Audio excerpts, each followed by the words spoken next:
Donc comme vous le voyez, on est au car wash actuellement. Il est 22 heures après ma séance de cinéma. Et aujourd'hui, j'ai décidé de faire une vidéo sur... J'ai longtemps cru que mes blessures allaient me détruire. En réalité, elles ont fait de moi l'homme que je suis aujourd'hui. La personne que vous voyez en face de vous, qui a subi de l'harcèlement pendant sa période scolaire, qui a subi la trahison avec ses amis, qui a subi l'abandon d'une femme, qui a subi l'humiliation de ses camarades de foot. Et aujourd'hui, j'ai encore le courage de sourire et de parler face à vous, face à la caméra. Si ça, c'est pas de la résilience. J'ai longtemps douté de moi, que ce soit dans ma période de lycée, de mes 16 à 20 ans. C'était très dur, très dur, très dur.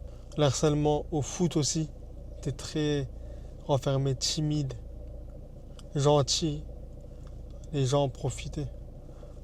Dans les vestiaires de foot, on me mettait du shampoing devant les yeux pour me faire des attouchements. À l'école, on me lançait projectiles de poudre blanche qui est censée protéger contre le feu pour rigoler. Des coups dans le dos quand j'étais assis, des boulettes. C'est très dur. Même le prof se permettait à un moment donné. J'ai vu un film jusqu'à où peut mener cet harcèlement. Jusqu'au suicide. Appelez le 3010 si vous avez des personnes ou si vous êtes témoin de cela. L'accumulation est très dure pour la personne qui subit. C'est très dur d'être une tête de turc.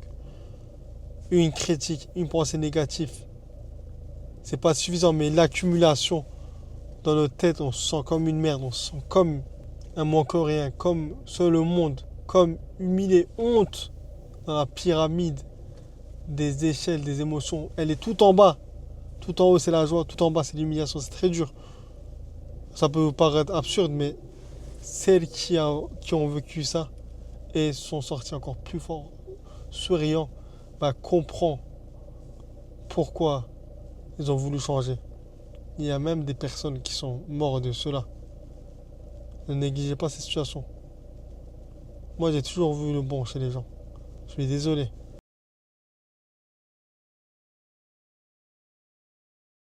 Être méchant comme eux. Ce serait trop facile sinon.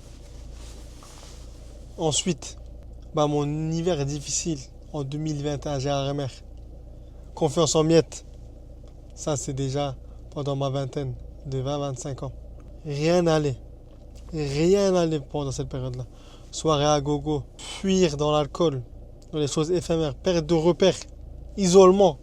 Ensuite, j'ai vécu une rupture en Suisse en 2023. Après que je me suis mis sur pied et que je me suis mis dans une relation longue durée, c'était le vrai déclic. J'ai compris que changer ma vie commençait par changer mon esprit. À avoir un meilleur entourage, quitter le monde de la nuit, etc., etc. Et après les moments de doute, de solitude, quand je pensais que ces échecs, c'était une fin. Et pour couronner le tout, je me suis lancé dans l'entrepreneuriat où je me suis senti encore plus seul.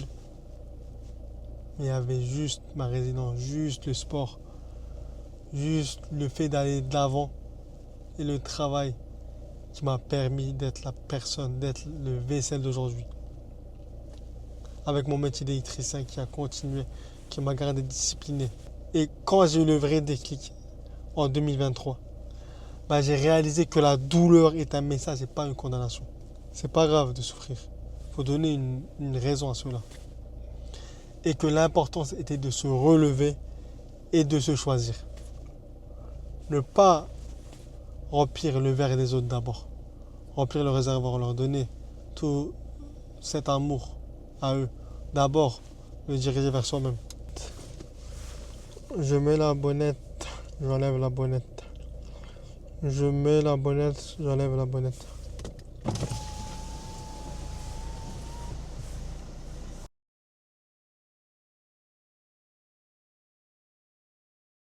Et les 3 leçons concrètes que j'ai compris de ce cheminement, de ces blessures que j'ai transformées en force, c'était très simple. J'ai accepté la douleur au lieu de la fuir. L'alcool, le shopping, les relations court terme, les amitiés toxiques. Je peux continuer toute la nuit. Tout ça, c'est pour fuir les substances, les jeux d'argent, le sport excessif. Il faut l'accepter, cette douleur. Il faut y faire face. Comment vous voulez avancer sinon? Dites-moi. Se responsabiliser, ça aussi c'est très important. Deuxièmement, j'ai donné un sens à cette douleur.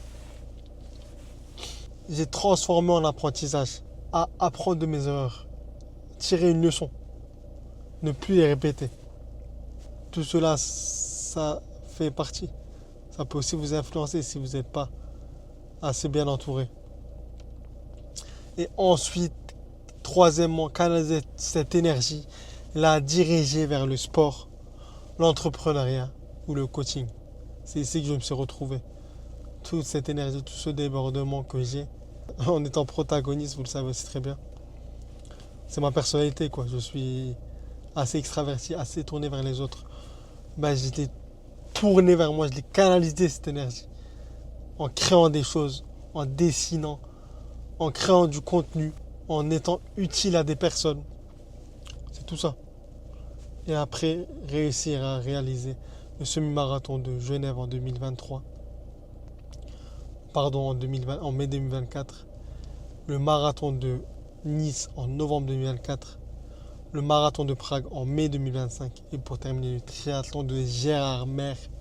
Le triathlon de Guebwiller en juillet 2025. Ce n'est pas par hasard que je suis là. Et je l'illustre avec mon triathlon, mon entreprise florissant, Vaisselle Cosser, que son électricité générale, avec des grandes entreprises comme Monoprix, comme Coop Solutions, comme One Fitness qui m'ont fait confiance. Ce n'est pas donné à tout le monde de changer son identité à ce point-là. Ensuite, dans mon coaching personnel, 90 femmes accompagnées vers la liberté, vers la discipline, vers la guérison. Ce n'est pas donné à tout le monde.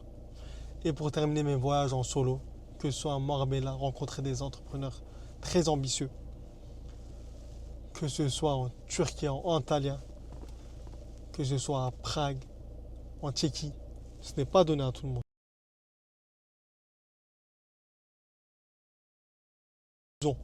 Tu ne choisis pas ce qui t'arrive, mais tu choisis toujours ce que tu en fais. Si tu veux aller plus loin, abonne-toi juste en bas de cette vidéo. Là, et rappelle-toi, ta blessure peut devenir ta plus grande force. Et n'oublie pas de garder foi en toi, d'aller de l'avant et rester résilient.